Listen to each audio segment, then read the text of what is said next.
ನಮಸ್ತೆ ಎಜಿ ನ್ಯೂಸ್ಗೆ ಸ್ವಾಗತ. ರಸ್ತೆ ನಿರ್ಮಾಣ ಕಾಮಗಾರಿಯಲ್ಲಿ ಜಮೀನು ಕಳೆದುಕೊಂಡವರಿಗೆ 20 ಕೋಟಿ ರೂಪಾಯಿ ಪರಿಹಾರ ಕೊಡಬೇಕು ಅಂತ ಧಾರವಾಡ ಹೈಕೋರ್ಟ್ ನೀಡಿರುವ ತೀರ್ಪಿಗೆ ಸಂಬಂಧಿಸಿದಂತೆ ಜಿಲ್ಲಾಧಿಕಾರಿಗಳ ನೇತೃತ್ವದಲ್ಲಿ ತನಿಖೆ ಮಾಡಿ ಕ್ರಮ ಕೈಗೊಳ್ಳಲಾಗುತ್ತೆ ಅಂತ ಲೋಕೋಪಯೋಗಿ ಇಲಾಖೆ ಮತ್ತು ಜಿಲ್ಲಾ ಉಸ್ತುವಾರಿ ಸಚಿವ ಸತೀಶ್ ಜಾರಕಿಹೊಳಿ ಹೇಳಿದ್ದಾರೆ. ಬೆಳಗಾವಿಯ ಜಿಲ್ಲಾಧಿಕಾರಿ ಕಚೇರಿಯಲ್ಲಿ ಮಾಧ್ಯಮಗಾರರೊಂದಿಗೆ ಮಾತನಾಡಿ, ಶಿವಾಜಿ ಗಾರ್ಡನ್ ಇಂದ ಓಲ್ಡ್ ಪಿಬಿ ರಸ್ತೆವರೆಗೆ ಸಿಸಿ ರಸ್ತೆ ಕಾಮಗಾರಿಯನ್ನ ಬೆಳಗಾವಿ ಸ್ಮಾರ್ಟ್ ಸಿಟಿ ಯೋಜನೆ ಅಡಿ ನಡೆದಿತ್ತು. ಈ ವೇಳೆ ರಸ್ತೆ ಅಗಲೀಕರಣಕ್ಕಾಗಿ ಭೂ ಸ್ವಾಧೀನ ಪ್ರಕ್ರಿಯೆಯಲ್ಲಿ ಅಧಿಕಾರಿಗಳು ಎಡವಟ್ಟು ಮಾಡಿದ್ದು, ರಸ್ತೆ ನಿರ್ಮಿಸುವ ವೇಳೆ ಜಮೀನು ಕಳೆದುಕೊಂಡವರಿಗೆ ಈಗ ಹೈಕೋರ್ಟ್ 20 ಕೋಟಿ ರೂಪಾಯಿ ಪರಿಹಾರ ನೀಡಬೇಕೆಂದು ಆದೇಶಿಸಿದೆ. ಪ್ರಕರಣದ ತನಿಖೆ ವೇಳೆ ಮಹಾನಗರ ಪಾಲಿಕೆಯ ಆಯುಕ್ತರು ಜಿಲ್ಲಾಧಿಕಾರಿಗಳ ಗಮನಕ್ಕೆ ತರದೆ ಒಪ್ಪಿಗೆ ಸೂಚಿಸಿದ್ದಾರೆ. ಅವರ ವಿರುದ್ಧ ತನಿಖೆ ಆಗಬೇಕು. ಈ ಕುರಿತು ಜಿಲ್ಲಾಧಿಕಾರಿಗಳ ನೇತೃತ್ವದಲ್ಲಿ ಸಮಗ್ರ ತನಿಖೆ ಆಗಬೇಕು ಅಂತ ಹೇಳಿದ್ರು. ರಸ್ತೆ ನಿರ್ಮಿಸಿದವರು ಸ್ಮಾರ್ಟ್ ಸಿಟಿಯವರು ಅವರೇ ಪರಿಹಾರ ನೀಡಬೇಕಾಗಿತ್ತು. ಆದರೆ ಜಿಲ್ಲಾಧಿಕಾರಿಗಳ ಗಮನಕ್ಕೆ ತರದೆ ಸರ್ವಾಧಿಕಾರ ನೀತಿ ಅನುಸರಿಸಿದ್ದಾರೆ. ಈ ಕುರಿತು ಕಾನೂನು ಹೋರಾಟ ನಡೆಸಲಾಗುತ್ತೆ. ಇನ್ನು ಇಂತಹ ಪ್ರಕರಣಗಳು ಬಾಕಿ ಇದೆ. ಆಡಳಿತ ಪಕ್ಷದವರು ಪಾಲಿಕೆ ಸಭೆಯಲ್ಲಿ ಚರ್ಚೆ ಮಾಡಿ ತಪ್ಪಿತಸ್ಥರನ್ನ ಕಂಡು ಹಿಡಿಯಬೇಕಾಗಿತ್ತು. ನಿನ್ನೆಯ ಸಭೆಯಲ್ಲಿ ಪಾಲಿಕೆಯಲ್ಲಿ ಕೈಗೊಂಡ ನಿರ್ಣಯಕ್ಕೆ ನಮ್ಮ ಸಮ್ಮತಿ ಇಲ್ಲ. ಸ್ಮಾರ್ಟ್ ಸಿಟಿಯವರೇ ಈ ದಂಡ ತೆತ್ತಬೇಕೆಂಬುದು ನಮ್ಮ ನಿರ್ಣಯವಾಗಿದೆ. ಆಡಳಿತ ಪಕ್ಷದವರು ಪಾಲಿಕೆಯನ್ನು ಉಳಿಸುವ ವಿಚಾರದಲ್ಲಿ ಇಲ್ಲ, ಕೇವಲ ತಮ್ಮ ಸುರಕ್ಷತೆಯನ್ನ ನೋಡಿಕೊಳ್ಳುತ್ತಿದ್ದಾರೆ. ಎರಡೂ ಕಡೆಯಲ್ಲಿ ಅವರೇ ಪಾತ್ರಧಾರಿಗಳು ಎಂದು ಅವರು ತಾವೊಬ್ಬರೇ ಜಿಲ್ಲಾ ಉಸ್ತುವಾರಿ ಸಚಿವರಾಗಿ ಈ ಸಮಸ್ಯೆಯನ್ನು ಪರಿಹರಿಸಲು ಸಾಧ್ಯವಿಲ್ಲ. ಪಾಲಿಕೆಗೆ ನೀಡುವ ಅನುದಾನ ಮತ್ತು ಸ್ಮಾರ್ಟ್ ಸಿಟಿ ಅನುದಾನ ಸೇರಿ ಪಾಲಿಕೆಗೆ ಬರಬೇಕಾದ ಬಾಕಿ ಹಣವನ್ನ ದಂಡವಾಗಿ ಉಪಯೋಗಿಸಬೇಕಾಗುತ್ತೆ ಎಂದರು. ಆಗಿದೆ, ಅದರ ಪ್ರಶ್ನೆ ಇಲ್ಲ. ಇನ್ನೊಂದು ಕಡೆ ಕೋರ್ಟ್ ಆದೇಶ ಆಗಿದೆ. ಅವ್ರೀಗ ಎಸಿ ಅವರಿಗೆ ದುಡ್ಡು ಡಿಪಾಸಿಟ್ ಮಾಡ್ತಿದ್ದಾರೆ. ನಿನ್ನೆ ನಿರ್ಣಯ ಪ್ರಕಾರ ಕೋರ್ಟ್ ಆದೇಶ ಪ್ರಕಾರ ಅದ್ರ ಹಿಂದೆ ಯಾರೋ ಒಂದು ಅಧಿಕಾರಿಯಾದ ತಪ್ಪು ಮಾಡಿದ್ದಾರೆ. ಇನ್ನು ಅವರ ಬಗ್ಗೆ ಸರ್ಕಾರ ಎನ್ಕ್ವೈರಿ ಮಾಡಬೇಕಾಗಿದೆ. ಅದು ಸಪ್ರೇಟ್ ಇಶ್ಯೂ. ಅಲ್ಲಿ 2-3 ವಿಷಯ ಇದೆ.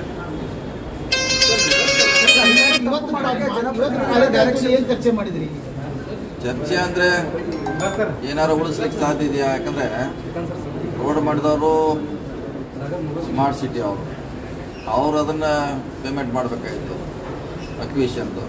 ಈಗ ಅದನ್ನು ಮಹಾನಗರ ಪಾಲಿಕೆ ಹಾಕಿದ್ದು ತಪ್ಪಂತ ನಮ್ಮ ವಾದ. ಸೊ ಹಿಂದೆ ಅಧಿಕಾರಿ ಯಾರನ್ನು ಕೇಳದೆ ಅವಾಗ DC ಅವರು ಆಡಳಿತಾಧಿಕಾರಿ ಇದ್ರು. ಅವರು ಹಿಂದಿನ DC ಅವ್ರು ಇಲ್ದಾಗನ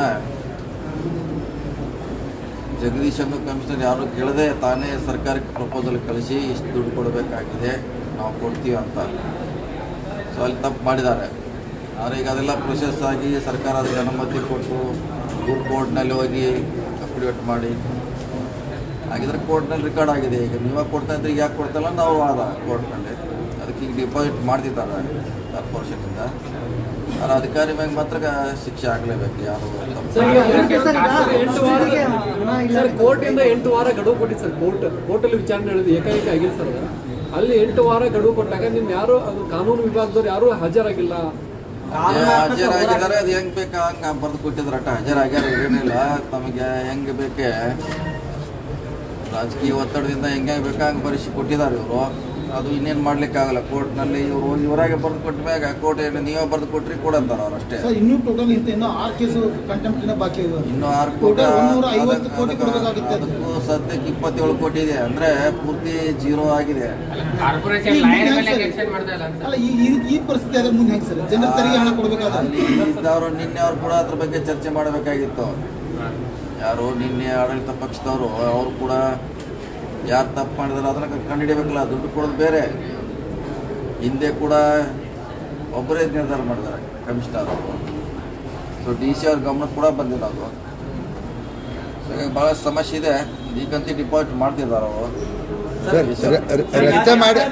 ಸಂಬಂಧಪಟ್ಟಂತೆ 30-35 ಸಾವಿರ ರೂಪಾಯಿ ಸ್ಕ್ವೇರ್ ಫೀಟ್ ಫಿಕ್ಸ್ ಮಾಡ್ತಾರೆ. ಬೆಳಗಾವಿಯಲ್ಲಿ ಎಲ್ಲೂ ಕೂಡ ಇಲ್ಲ. ಅಷ್ಟು ವ್ಯಾಲ್ಯೂವನ್ನ ಹೆಂಗ್ ಫಿಕ್ಸ್ ಮಾಡಿದ್ದಾರೆ? ಈಗ ಅಧಿಕಾರಿಗಳೆಲ್ಲ ಸೇರ್ಕೊಂಡು ಏನಾದರೂ ಮಾಡ್ತಾರೆ. ಅದಕ್ಕೆ DC ಅವರು ಚರ್ಚೆ ಮಾಡ್ತಿದ್ದಾರೆ. ಒಪ್ಪಿಸಿದೆ ಅವ್ರಿಗೆ ಎಲ್ಲಿ ಲಾಪ್ಸ್ ಆಗಿದೆ, ಏನು ನ್ಯೂನ್ಯತೆ ಆಗಿದೆ. ನಮ್ಮ ದುಡ್ಡು ಉಳಿಸ್ಕೊಳ್ಳಿಕ್ಕೆ ಅದನ್ನು ಸ್ಮಾರ್ಟ್ ಸಿಟಿ ಅವ್ರು ಕೊಡಬೇಕಂತ ನಮ್ಮದು ಡಿಮಾಂಡ್ ಇದೆ. ಅವ್ರು ಕೊಡಬೇಕು.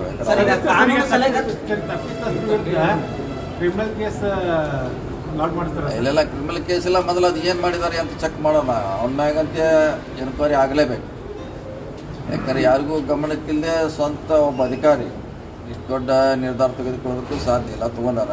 ಹೀಗೆ DC ಅವ್ರಿಗೆ ನಾವು ಕೂಡ ಅವರ ಮಂತ್ರಿಗಳ ಗಮನಕ್ಕೆ ತರ್ತೀವಿ. ಸರ್, ತಾವು ಜಿಲ್ಲಾ ಮಂತ್ರಿಯಾಗಿ ನಿನ್ನೆ ಏನು ನಿರ್ಣಯ ಕೈಗೊಂಡಿದ್ದಾರೆ ಮಹಾನಗರ ಪಾಲಿಕೆಯಲ್ಲಿ ಅದಕ್ಕೆ ಸಮ್ಮತಿ ಇದೆನಾ? ನಿಮ್ಮ ಸಮ್ಮತಿ ಇದೆನಾ? ಇಲ್ಲ, ಅದಕ್ಕೆ ನಮ್ಮ ಸಹಮತಿ ಇಲ್ಲ. ಯಾಕಂದರೆ ಅದನ್ನು ಅವ್ರು ಯಾರು ತಪ್ಪು ಮಾಡೋರ ಮ್ಯಾಗ ಆಕ್ಷನ್ ತೊಗೊಳಿಕ್ಕೆ ಅವ್ರು ಬರೀಬೇಕಾಗಿತ್ತು. ಸರ್, ಈಗ ನಿನ್ನೆ ರಾಜು ಸೇಠ್ ಅವರು ಒಂದು ಸಲಹೆ ಕೊಟ್ಟರು, ಸದ್ಯಕ್ಕೆ 5 ಕೋಟಿ ರೂಪಾಯಿ ಕಟ್ಟಿ ಕೋರ್ಟ್ಗೆ ಒಂದು ಅವಕಾಶ ಕೇಳ್ರಿ, ಪ್ರೇ ಮಾಡ್ರಿ ಅಂತ. ಯಾರೂ ಅದಕ್ಕೆ ಒಪ್ಪಲಿಲ್ಲ. ಅದೇ ಒಪ್ಪಲಿಲ್ಲ. ಹಿಂದೆ ಮಾಡಿದವರು ಅವರೇ. ಹಿಂದಿನ ತರಾತುರಿಯಲ್ಲಿ ಇದನ್ನ ದುಡ್ಡು ಕೊಡಬೇಕಂತ ಹೇಳಿದವರು ಅವರೇ. ಹೀಗಾಗಿ ಅವರೇ ಅದಾರೆ. ಅಲ್ಲಿ ಪಾತ್ರಧಾರಿ ಅವರೇ, ಇಲ್ಲಿ ಪಾತ್ರಧಾರಿ ಅವರೇ. ಹಿಂಗಾಗಿ ಆಕ್ಷನ್ ಸೇಮ್ ಇದೆ. ಅದು ಸರ್, ಇನ್ನೊಂದು ವಿಚಾರ, ಕೈಗಳ ಕೈವಾಡ ಕೂಡ ಇದೆ ಅನ್ನುವಂಥದ್ದು ಸರ್. ಇದ್ದೇ ಇದೆ, ಎಲ್ಲದ್ರಾಗ ಇದೆ. ಸ್ಮಾರ್ಟ್ ಸಿಟಿಯಲ್ಲಿ ಇದೆ, ಇಲ್ಲೂ ಇದೆ, ಎಲ್ಲ ಕಡೆ ಇದ್ದೇ ಇದೆ. ಹೊಸದಲ್ಲ. ಭಾಳಷ್ಟು ಮಾಡೋದಕ್ಕೆ ಅಭಿವೃದ್ಧಿಗೆ ಎಫೆಕ್ಟ್ ಆಗ್ತದೆ, ನಷ್ಟ ಆಗಿದೆ. ಒಬ್ಬರು ಖಂಡಿತ ಆಗೇ ಆಗ್ತದೆ. ಈಗ ಏನು ಮಾಡ್ಲಿಕ್ಕೆ ಆಗಲ್ಲ. ಈಗ DC AC ಅವ್ರಿಗೆ ಡಿಪಾಸಿಟ್ ಮಾಡ್ತಾರೆ. ಮುಂದೆ ಕಾನೂನು ಹೋರಾಟ ಇದೆ, ನೋಡೋಣ. ಸರ್, ಅದು ನಿಮ್ಮ ಗಮನಕ್ಕೂ ಬಂದಿದೆ ಅಂತ ಅನ್ಕೊಂಡಿದ್ದೀನಿ. ಏನಂತಂದ್ರೆ, ನಿಮ್ಮ ಕಾಂಗ್ರೆಸ್ ಸದಸ್ಯರೇ ಒಬ್ಬ BJP MLA ಮನೆಯಲ್ಲಿ ಹೋಗಿ ಕೂತ್ಕೊಂಡು ಸುದೀರ್ಘವಾದಂಥ ಚರ್ಚೆ ಮಾಡುವಂಥದ್ದು, ಜೊತೆಗೆ ಆ ನಂತರ ಸಭೆಯಲ್ಲಿ ಪಾಲ್ಗೊಳ್ಳುವಂಥದ್ದು. ನೋಡ, ಏನು ಚರ್ಚೆ ಮಾಡಿದಾರೆ ನಮಗೆ ಗೊತ್ತಿಲ್ಲ.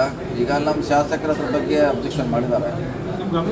ತಂದಿದ್ರೆ ಸರ್ ತಮ್ಮ ಗಮನಕ್ಕೆ ಏನಾದರೂ ಇದೆಯಾ? ಇಲ್ಲ, ಅಲ್ಲಿ ಭೇಟಿಯಾಗಿದ್ದಿಲ್ಲ. ಶಾಸಕರು ಹೇಳಿದ್ರಲ್ಲ 7 ಕೋಟಿ ರೂಪಾಯಿನ ತುಂಬಬೇಕಂತ ಒಂದು ಸಲ ಇತ್ತು. ಅವರು ಅದ್ರ ಬಗ್ಗೆ ಚರ್ಚೆ ಮಾಡೋಣ. ನಾಳೆ ಕೋರ್ಟ್ ಡೇಟ್ ಮುಗಿದಿಲ್ಲ. ಅನುಮಾನ ಬರೋ ಸರ್, ಎಲ್ಲರೂ ಕೂತ್ಕೊಂಡ ಇದನ್ನ ಮಾಡ್ತಾ ಇದ್ದಾರೆ ಅಂತ ಹೇಳಿ. ಇಲ್ಲ, ಈಗ ಮಾಡ್ದೇನಿಲ್ಲ. ಈಗ ಕೋರ್ಟ್ ಆದೇಶ ಆಗಿದೆ. ಈಗ ಯಾರ್ದೇನಿಲ್ಲ. ಈಗ ಚರ್ಚೆ ಅಷ್ಟೇ. ಈಗಾಗಲೇ ಕೋರ್ಟ್ ಆದೇಶ ಮಾಡಿದೆ. ನೀವು ಯಾಕೆ 6 ತಿಂಗಳಲ್ಲಿ ಆಕ್ಷನ್ ತೋದಿಲ್ಲ ಅಂತ. ಸೊ ಅದನ್ನ ಆಕ್ಷನ್ ತೊಗೊಳ್ತಾ ಇದ್ದೀವಿ. ಈಗ ಡಿಪಾಸಿಟ್ ಮಾಡಕ್ಕೆ ಹೇಳಿದೆ ಸರ್. ಕೋರ್ಟ್ ಏನು ಆದೇಶ ಮಾಡಿದೆ ಹಂಗೆ ಆಕ್ಷನ್ ತೊಗೊಳ್ತಾರೆ. ಈಗ ಆದರೆ ಇನ್ನು ಕಾನೂನು ಹೋರಾಟ ಬೇರೆ ರೀತಿಯಿಂದ ಮಾಡ್ಲಿಕ್ಕೆ ಪ್ರಯತ್ನ ಈ ರೀತಿ ಕಾರ್ಪೊರೇಷನ್ ಸಾರ್ವಜನಿಕ ಆಸ್ತಿಗಳೆಲ್ಲ ಕಾರ್ಶಿಸ್ಟ್ರೋಲ್ ಆಗ್ತಿದ್ದಾರೆ ಸರ್. ಬೇಕೆಲ್ಲ ಡಾಕ್ಯುಮೆಂಟ್ಸ್ ಕೊಡ್ತಿದ್ದಾರೆ. ಇಲ್ಲ, ಆ ವಿಷಯ ಬೇರೆ. ಅದು ಇದಕ್ಕೆ ಸಂಬಂಧಪಟ್ಟದ್ದು. ಈಗ ರಸ್ತೆ ಮಾಡುವಾಗ ಕಾನೂನು ಸಲಹೆಗಾರ ಅವರೇ ಇರ್ತಾರೆ. ಈಗ ದುಡ್ಡು ತುಂಬ ಅಂತೇಳಿ ಒತ್ತಾಯ ಮಾಡೋರು ಅವರೇ ಇರ್ತಾರೆ.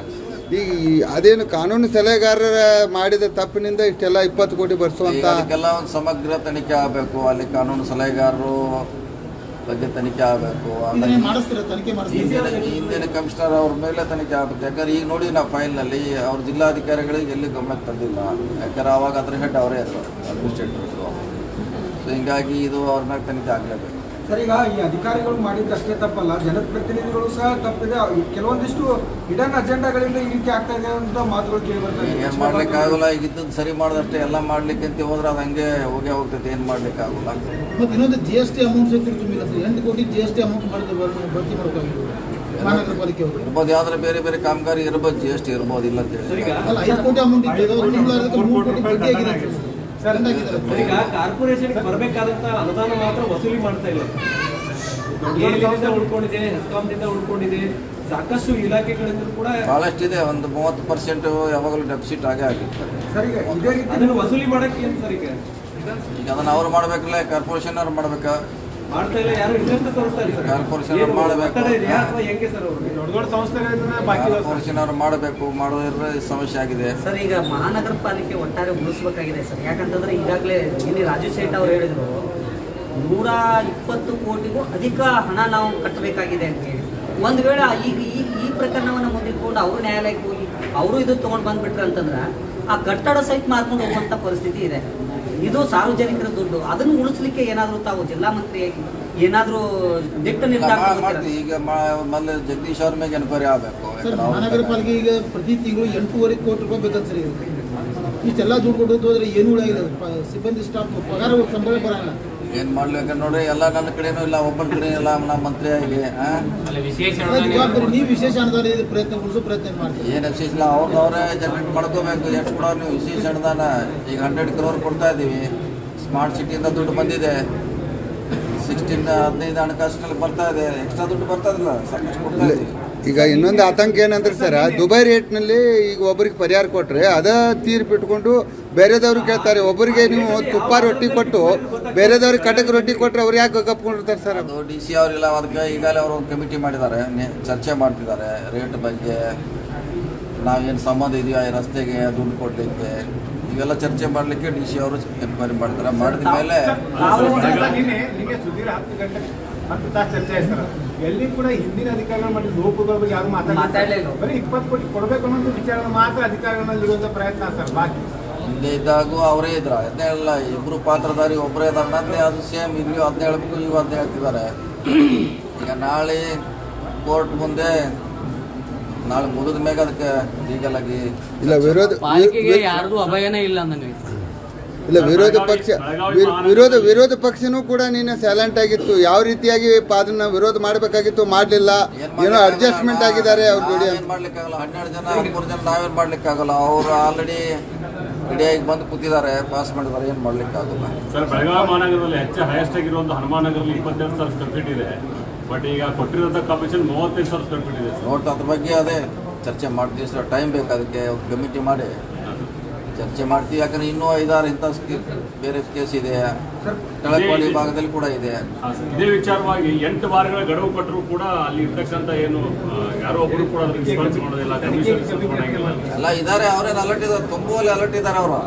ಅವ್ರು ಅಲರ್ಟ್ ಇದ್ದಾರೆ. ಅಧಿಕಾರಿಗಳು ತುಂಬಬೇಕು, ಲಾ ಆಫೀಸರ್ಸ್ ನಾವು ಉಳಿಬೇಕು. ಕಾರ್ಪೊರೇಷನ್ ಉಳಿಸುವಲ್ಲಿ ಯಾರ್ದೋ ಅವ್ರ ಗಮನ ಇಲ್ಲ. ಈಗ ಅವ್ರೇನು ಅಲರ್ಟ್ ಇದ್ದಾರೆ, ದುಡ್ಡು ತುಂಬಿ ನಾಳೆ ಇವತ್ತು ಕಳಿಸ್ತಾರೆ. ಸರ್, ಈಗ ಡಿಸಿ ನೇತೃತ್ವದ ತನಿಖಾ ತಂಡ ರಚನೆ ಮಾಡ್ತಾರೆ ಸರ್. ಮಾಡಲೇಬೇಕು, ಮಾಡ್ತಾರೆ. ಈಗಾಗಲೇ ಅವರು ಬಹಳಷ್ಟು ಮಾಹಿತಿ ತರಿಸ್ಕೊಂಡಿದ್ದಾರೆ. ಇವತ್ತು ಊರಲ್ಲಿಲ್ಲ ಅವರು. ಸರ್, ಇನ್ನೊಂದು ವಿಚಾರ ತಮ್ಮ ಗಮನಕ್ಕೆ ಬಂದಿದೆ ಇಲ್ಲ ಅನ್ನೋ ಗೊತ್ತಿಲ್ಲ. ಆದರೆ ಯಾವುದೇ ಒಂದು ನೀವು PWD ಸಚಿವರಾಗಿರೋದ್ರಿಂದ ಒಂದು ಭೂಮಿಯನ್ನು ಅಕ್ವೈರ್ ಮಾಡಿದ ನಂತರ ಅದ್ರ ಮೇಲೆ ನೀವು ರೋಡ್ ಮಾಡ್ತೀರಿ. ಆದರೆ ಇಲ್ಲಿ ಕಟ್ಟಡ ಕಟ್ಟಿ ಎಲ್ಲ ಇದು ಮಾಡಿ ರಸ್ತೆ ಮಾಡಿ ಎಲ್ಲ ಮಾಡ್ಕೊಂಡ ನಂತರ ಈಗ ಲ್ಯಾಂಡ್ ಅಕ್ವಿಸಿಷನ್ ಇಲ್ಲ. ಈಗ ನಮ್ಮ ವ್ಯಾಕ್ಸಿನ್ ಡಿಪೋದಲ್ಲಿ ಏನಾಗಿದೆ, ಎಲ್ಲ ಕಟ್ಟಿ ಮಾಡಿ ಪರ್ಮಿಷನ್ ತೊಗೊಳ್ದೆ ಕಟ್ಟಿಬಿಟ್ಟಾರಲ್ಲ. ಈಗ ಕಟ್ಟಿಬಿಟ್ಟು ಎಲ್ಲ ಹೊಣೆಗಾರರು ಮಾಡುವಂಥದ್ದು ಹೊಣೆಗಾರ ಮಾಡೋದು ಭಾಳ ಕಷ್ಟ ನಮ್ಮ ವ್ಯವಸ್ಥೆಯಲ್ಲಿ. ಬೆಳಗಾವಿಯಲ್ಲಿ ಮತ್ತೆ ಮಳೆ ಶುರುವಾಗಿದೆ. ಕೃಷ್ಣಾ ಬೆಲ್ಟಲ್ಲಿ ಸಾಕಷ್ಟು ಈಗ ಮತ್ತೆ ಸೇತುವೆಗಳ ಮುಳುಗಡೆ ಆಗ್ತಾ ಇದ್ದಾವೆ. ಇನ್ನೊಂದು ಕಡೆ ಮಲಪ್ರಭಾ ನದಿಯಿಂದಲೂ ಕೂಡ ಸಾಕಷ್ಟು ನೀರು ಬಿಡ್ತಾ ಇದ್ದಾರೆ. ಮತ್ತೆ ಜನರೆಲ್ಲ ಇಲ್ಲ, ಅಷ್ಟು ನೀರು ಬರೋಲ್ಲ, ಭಾಳ ಕಡಿಮೆ ಇದೆ. ಇವತ್ತಿಂದ ಮಳೆ ಕಡಿಮೆ ಆಗಿದೆ, ಎಲ್ಲ ಕಡೆ ಕಡಿಮೆ ಆಗಿದೆ.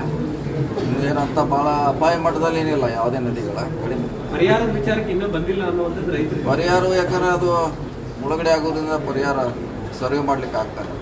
ಸರ್, ಈಗ ರೋಡ್ ಶಾಸಕರು ಒಂದು ಹೇಳಿಕೆಯನ್ನು ಕೊಟ್ಟಿದ್ದಾರೆ ಸರ್. ಬಾಂಗ್ಲಾ ಮಾದರಿಯಲ್ಲಿ ಯಾವ ರೀತಿ ಜನ ನುಗ್ಗಿದ್ರು ಅದೇ ರೀತಿ ಮುಗಿದೋಯ್ತು. ಇಲ್ಲ ಅಂತ ಹೇಳಿದಾರಲ್ಲ, ಮತ್ತೆ ನೀವು ಮುಂದುವರ್ಸಾದ್ರೆ ಇಲ್ಲ ಅಂತ ಹೇಳ್ಯಾರ ಮುಗಿತು.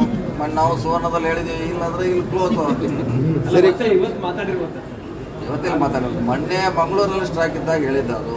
ಈಗ ಭಾಷೆನಲ್ಲಿ ಸರ್ ಈಗ ಹಿಡಕಲ್ ಡ್ಯಾಮು ಮತ್ತು ಇದು ನವಿಲ್ ತೀರ್ಥ ಡ್ಯಾಮ್ ಎರಡೂ ತುಂಬಿದಾವೆ ಸರ್. ಅಲ್ಲಿ ಬಾಗಿನ ಅರ್ಪಣೆ ಮಾಡೋದು ಅಷ್ಟೇ ಉಳಿದೈತಿ. ಯಾವಾಗ ಅರ್ಪಣೆ ಮಾಡ್ತೀವಿ? ಜಿಲ್ಲಾ ಉಸ್ತುವಾರಿ ಅಲ್ಲಿ ಗ್ರಾಮ ಪಂಚಾಯತಿಗೆ ಅಧ್ಯಕ್ಷರಿಗೆ ಅಧಿಕಾರ ಕೊಟ್ಟಿದ್ದೀವಿ.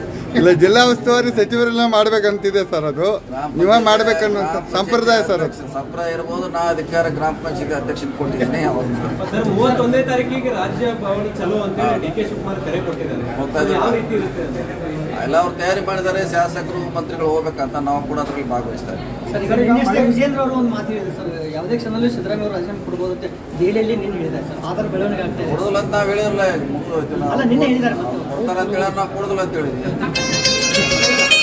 ಸಾಕಷ್ಟು ಗ್ರಾಮಗಳಲ್ಲಿ ರಸ್ತೆಗಳೆಲ್ಲ ಹಾಳಾಗಿದೆ. ಮೊನ್ನೆ ರಥೋತ್ಸವ ಮಾಡಬೇಕಾದ್ರೆ ಹಾಳಾದ ರಸ್ತೆಯಲ್ಲಿ ರಥೋತ್ಸವ ಮಾಡಬೇಕಾದ್ರೆ ಮೇಲಿಂದ ಬೆಳ್ಳಿ ಮೂರ್ತಿ ಕಳಸ ಬಿದ್ದು 13 ವರ್ಷದ ಬಾಲಕ ಮೃತ ಬಿಟ್ಟಿದ್ದಾನೆ ಸರ್. ಈ ರೀತಿಯ ಗಂಟೆ ಹಾಕ್ತಾರೆ. ಆ ಬಾಲಕನಿಗೆ ಮಳೆ ನಿಲ್ಲುವರೆಗೆ ರಸ್ತೆ ರಿಪೇರ್ ಮಾಡ್ಲಿಕ್ಕೆ ಆಗೋಲ್ಲ. ಅಡ್ಜಸ್ಟ್ ಮಾಡಿ ಹೋಗ್ಬೇಕು. ಇನ್ನೊಂದು ತಿಂಗಳ ಅಕ್ಟೋಬರಿಂದ ನಾವು ಈಗಾಗಲೇ ಟೆಂಡರ್ ಕರೆದಿದ್ದೀವಿ. ಆದರೆ ಈ ಮಳೆಗಾಲದಲ್ಲಿ ಮಾಡ್ಲಿಕ್ಕೆ ಆಗೋಲ್ಲ. ಅಕ್ಟೋಬರ್ 1ರಿಂದ ಸ್ಟಾರ್ಟ್ ಆಗುತ್ತೆ. ಕೆಟ್ಟದೆಲ್ಲ ಮಾಡ್ಲಿಕ್ಕೆ ಟೆಂಡರ್ ಕರೆದಿದ್ವಿ. ಏನು ಪ್ಯಾಚ್ ವರ್ಕ್ ಮಾಡಬೇಕಲ್ಲ, ಅದೆಲ್ಲನೂ 100% ಎಲ್ಲ. ಅದು ವರ್ಷ ನಾವು 700 ಕೋಟಿ ಖರ್ಚು ಮಾಡ್ತೀವಿ ಮೇಂಟೆನೆನ್ಸ್ಗೆ. ಅದರಲ್ಲಿ ಮಾಡ್ತಾರೆ. ಕಾಂಗ್ರೆಸ್ ಜಿಲ್ಲಾಧ್ಯಕ್ಷರ ಬದಲಾವಣೆ ಇಕ್ಕಟ್ಟು ಶಮನ ಆಯ್ತಾ ಅಂದ್ರೆ ಯಾವಾಗ ಅಧ್ಯಕ್ಷರ ಬದಲಾವಣೆ ಯಾವಾಗ ಆಗ್ತದ ಅಂತ ಕಾರ್ಯಕರ್ತ ಬರಬೇಕಲ್ಲ. ಮುಹೂರ್ತ ಬಂದಾಗ ನೋಡೋಣ. ಓಕೆ.